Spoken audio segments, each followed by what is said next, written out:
Hello दोस्तों आज की क्लास में हम लोग टू वेरिएबल लीनियर इक्वेशन का एक बहुत ही इंपॉर्टेंट क्वेश्चन सॉल्व करने वाले हैं जो बोर्ड में बहुत बार पूछा गया है।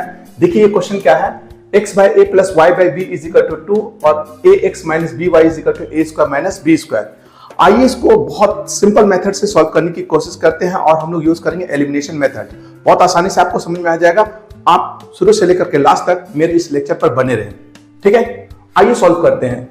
तो सबसे पहले इस इक्वेशन 1 को लीजिए, x by a plus y by b is equal to क्या है 2। तो सबसे पहले एलसीएम लेकर के नीचे वाला पार्ट को हटा दीजिए। तो एलसीएम ले लेंगे तो हमारा एलसीएम आ जाएगा a इंटू बी और ये हो जाएगा bx plus ay is equal to 2। Cross multiplication कर दो, ये हो जाएगा bx plus ay is equal to 2ab, ठीक है।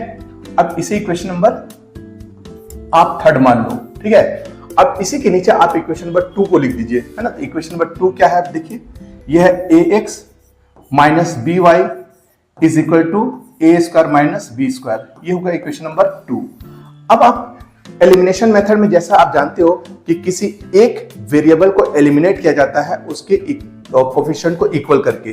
तो सबसे पहले हम लोग देखते हैं किसी एक वेरिएबल को एलिमिनेट करते हैं। जैसे y है, y को ही एलिमिनेट कर लेते हैं, लेकिन हम देखते हैं कि यहाँ y के कोफिशिएंट a है और यहाँ y का कोफिशिएंट b है। तो सबसे पहले हम लोग कोफिशिएंट को इक्वल करेंगे और इसके लिए बहुत सिंपल तरीका ये है कि इसके कोफिशिएंट से इस इक्वेशन को मल्टीप्लाई कर दीजिए और इसके कोफिशिएंट से इस इक्वेशन को मल्टीप्लाई कर दीजिए। इसके लिए मैंने एलिमिनेशन मेथड का एक प्रॉपर लेक्चर आपके साथ डिस्कस किया है। बिना देर किए सबसे पहले आप उस लेक्चर को जरूर देख लें, जिससे कि ये लेक्चर समझने में थोड़ी सी आपको आसानी हो जाए। लेकिन फिर भी मैं इसे आपको आसानी से समझा दूंगा, ठीक है।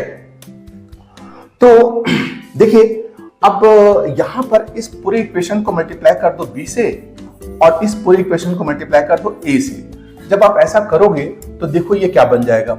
जब b से पूरा इक्वेशन मल्टीप्लाई होगा तो ये हो जाएगा b square x plus a into B into Y is equal to, जब ये b से मल्टीप्लाई हो जाएगा तो ये हो जाएगा 2ab स्क्वायर, ठीक है।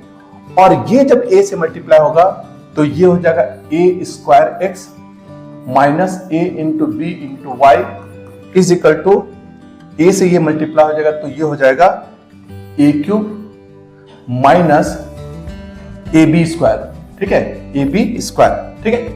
अब देखो कोफिशिएंट तो इक्वल हो गया। अब हम उसके बाद देखते हैं कि दोनों का साइन कैसा है। अगर दोनों का साइन अपोजिट है तो डायरेक्ट हम ऐड कर देंगे, और अगर दोनों का साइन सेम होता है तो हम लोग माइनस करते हैं। तो अभी हम देखते हैं कि यहाँ पर प्लस है, यहाँ पर माइनस है, तो डायरेक्ट आप दोनों इक्वेशन को आपस में ऐड कर दो। तो ऐड करने पर क्या होगा, ये और ये कैंसिल हो जाएगा, जितना प्लस उतना ही माइनस है। अब यहाँ पर क्या होगा, देखो बी स्क्वायर एक्स है प्लस ए स्क्वायर एक्स है, तो यहाँ से एक्स कॉमन हो जाएगा तो ये हो जाएगा ए स्क्वायर प्लस बी स्क्वायर और यहाँ से एक्स कॉमन, ठीक है। और अब आप राइट हैंड साइड में जाओगे तो राइट हैंड साइड में देखो यहाँ पर a क्यूब है, ठीक है, और ये देखो 2ab स्क्वायर है और माइनस ab स्क्वायर है, तो दो में से एक चला गया तो प्लस ab स्क्वायर हो जाएगा, ठीक है। अब आप यहाँ देखो क्या होगा, ये होगा a square plus b square into में x और यहाँ हो गया a कॉमन, देख लो है ना, a कॉमन हो रहा है तो a को कॉमन कर लीजिए तो ये हो जाएगा a स्क्वायर अब प्लस b स्क्वायर, ठीक है। अब आप देखो a square plus b square into x और a into A square plus B square, तो ये a square plus B square और ये a square plus B square cancel हुआ तो x का वैल्यू क्या आ गया बेटा, a। देखो x का वैल्यू हमारे पास a आ गया। अब इस x की वैल्यू को हम किसी भी इक्वेशन में रख दें, चाहे हम इक्वेशन नंबर 1 में रख दें, 2 में रख दें, 3 में रख दें, कहीं पर भी रख देंगे तो हमारे पास b की वैल्यू आ जाएगी। तो हम लोग इक्वेशन नंबर 1 में ही रख देते हैं। तो इक्वेशन 1 देखिए क्या है हमारे पास। तो इक्वेशन 1 है हमारे पास x by a plus y by B is equal to 2 है। तो यहां पर हम वैल्यू रख देते हैं, x के जगह a रख दो तो a by a plus y by B is equal to 2। तो a से 1 कैंसिल होकर के 1 हो जाएगा, तो यहां हुआ 1 plus y by b is equal to 2। इस 1 को उधर भेज दोगे तो y बाय b की वैल्यू हो जाएगा 1, ठीक है, तो y की वैल्यू हो जाएगा b, ठीक है। तो y की वैल्यू हो गया हमारे पास b और x की वैल्यू हमारे पास हो गया क्या बेटा, x की वैल्यू हो गया हमारे पास a। तो x हो गया a और y हो गया हमारा b, ठीक है।